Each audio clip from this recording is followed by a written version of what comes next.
राजस्थान उपचुनाव की 7 विधानसभा सीटों के ओपिनियन पोल में पिछड़ रही है भारतीय जनता पार्टी। इंडिया गठबंधन जीत सकता है राजस्थान के उपचुनाव की सभी 7 सीट। इस वीडियो में हम जानेंगे कि 7 सीटों के उपचुनाव में कौन सी सीट पर कौन सी पार्टी चुनाव जीत रही है, जिनमें सबसे पहले अगर बात करें रामगढ़ विधानसभा सीट की, तो हम आपको बता दें कि अलवर के रामगढ़ विधानसभा सीट से कांग्रेस विधायक जुबैर खान का निधन हो चुका है।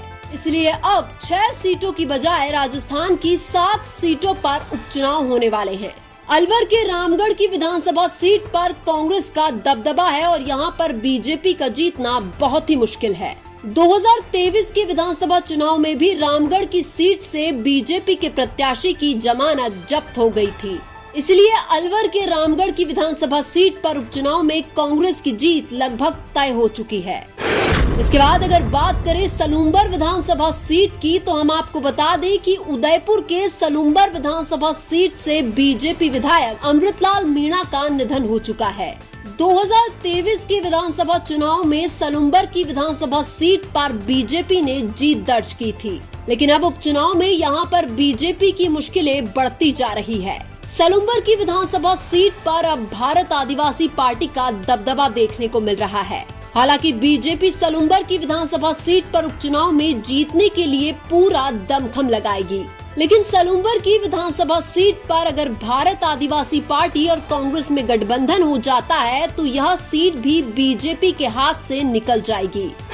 इसके बाद अगर बात करें खीवसर विधानसभा सीट की, तो हम आपको बता दें कि नागौर से हनुमान बेनीवाल के सांसद बनने के बाद खीवसर की विधानसभा सीट पर उपचुनाव होने वाले हैं। खीवसर की विधानसभा सीट पर हनुमान बेनीवाल की राष्ट्रीय लोकतांत्रिक पार्टी का दबदबा रहता है। इस सीट पर हनुमान बेनीवाल कांग्रेस के साथ गठबंधन भी कर सकते हैं। 2008 से खीवसर की विधानसभा सीट पर हनुमान बेनीवाल का दबदबा कायम है। खीवसर की विधानसभा सीट जाट बाहुल्य वाली विधानसभा सीट मानी जाती है, इसलिए इस सीट पर हनुमान बेनीवाल की राष्ट्रीय लोकतांत्रिक पार्टी के प्रत्याशी की जीत लगभग तय है। इसके बाद अगर बात करें देवली उनियारा विधानसभा सीट की, तो हम आपको बता दें कि टोंक सवाई माधोपुर से हरीश मीणा के सांसद बनने के बाद देवली उनियारा की विधानसभा सीट पर भी उपचुनाव होंगे। देवली उनियारा की विधानसभा सीट पर कांग्रेस और बीजेपी के टिकट बहुत ही महत्वपूर्ण है। यहाँ पर कांग्रेस ने अगर सही प्रत्याशी को टिकट नहीं दिया तो कांग्रेस उलटफेर का शिकार भी हो सकती है। देवली उनियारा की विधानसभा सीट गुर्जर और मीणा बाहुल्य वाली विधानसभा सीट है, इसलिए इस सीट पर अक्सर बीजेपी से गुर्जर और कांग्रेस से मीणा प्रत्याशी आमने सामने चुनाव लड़ते हैं। हालांकि वर्तमान में देवली उनियारा की विधानसभा सीट पर कांग्रेस पार्टी थोड़ी मजबूत दिखाई दे रही है, इसलिए देवली उनियारा की सीट पर भी बीजेपी का खाता खुलना थोड़ा मुश्किल लग रहा है। इसके बाद अगर बात करें झुंझुनू विधानसभा सीट की, तो हम आपको बता दें कि झुंझुनू से बृजेंद्र ओला के सांसद बनने के बाद झुंझुनू विधानसभा सीट पर उपचुनाव होंगे। झुंझुनू की विधानसभा सीट पर वर्षों से ओला परिवार का दबदबा कायम है।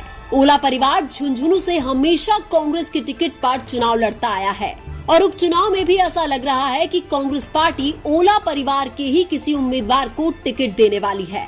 इसलिए झुंझुनू की विधानसभा सीट पर भी कांग्रेस पार्टी की जीत लगभग तय है।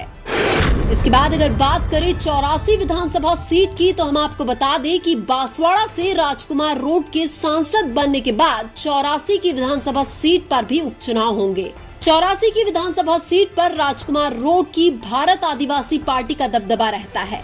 84 से भारत आदिवासी पार्टी के उम्मीदवार को हराना लगभग नामुमकिन है। 2023 में 84 की विधानसभा सीट से राजकुमार रोड लगभग 70,000 वोटों से चुनाव जीते थे। इसीलिए 84 विधानसभा सीट से उपचुनाव में भारत आदिवासी पार्टी के प्रत्याशी की जीत लगभग तय हो चुकी है।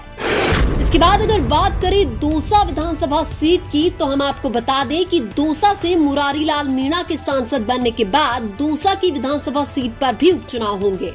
दौसा की विधानसभा सीट पर भी उपचुनाव में जीतने के लिए बीजेपी पूरी ताकत लगाएगी। हालांकि दौसा से कांग्रेस के सामने भी ये चुनौती जरूर रहेगी कि मुरारी लाल की जगह उपचुनाव में किसको टिकट दिया जाए। दौसा में भी अगर कांग्रेस किसी अच्छे उम्मीदवार को टिकट नहीं देती है तो यहाँ भी उलटफेर हो सकता है। लेकिन वर्तमान परिस्थितियों के अनुसार दौसा की विधानसभा सीट पर भी कांग्रेस पार्टी का पलड़ा भारी लग रहा है। यानी कि जिन 7 सीटों पर उपचुनाव होंगे वहां पर बीजेपी का खाता खुलना बहुत ही मुश्किल है। लेकिन आपको क्या लगता है, राजस्थान के उपचुनाव की 7 सीटों में से कौन सी सीट पर कौन सी पार्टी का उम्मीदवार जीतेगा? कमेंट करके जरूर बताएं।